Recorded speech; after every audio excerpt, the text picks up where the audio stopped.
Pertandingan PBL 2024 di Grup A menyajikan duel sengit antara tim Bima dan CBC. Bima berhasil keluar sebagai pemenang dengan skor tipis 48-43. Taktik shooter berhasil dilakukan Bima untuk mengalahkan tim CBC.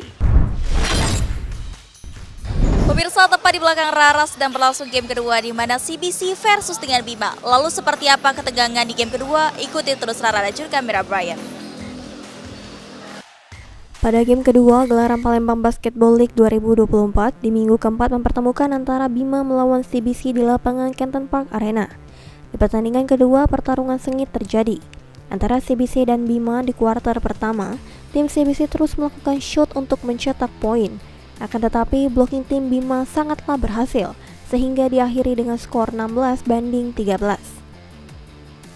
Pada kuarter kedua, tim Bima sangat cepat mengejar poin yang tertinggal dengan skor 23-22.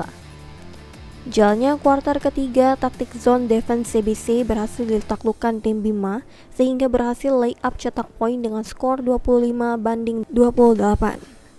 Masuk ke kuarter 4, kedua tim saling kejar-mengejar angka, namun akhirnya Bima berhasil keluar sebagai pemenang dengan skor sangat tipis 48-43.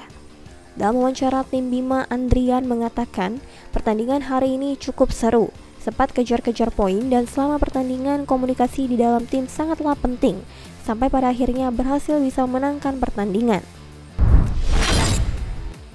Ya, yang pasti sangat seru, skornya kejar-kejaran, terus juga teman-teman hari ini sama-sama fight, sama-sama saling peduli dan ya hasilnya ya teamwork lah.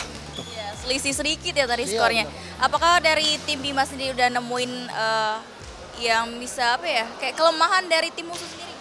Ya, kami pasti sudah pas latihan sudah mempersiapkan pola-pola dari bertahan sama menyerang untuk melawan dari tim lawan gitu kan, dan ya akhirnya berhasil bisa kami eksekusi gitu. Sementara itu, tim CBC Hakim mengatakan bahwa timnya kurang chemistry, sehingga tim komunikasi tim tidak dapat didapati. Sebenarnya chemistry sih. Ya. Harapannya season depan sampai final lah. Oke, thank you Kak Haki. Brian Rara, PAL TV.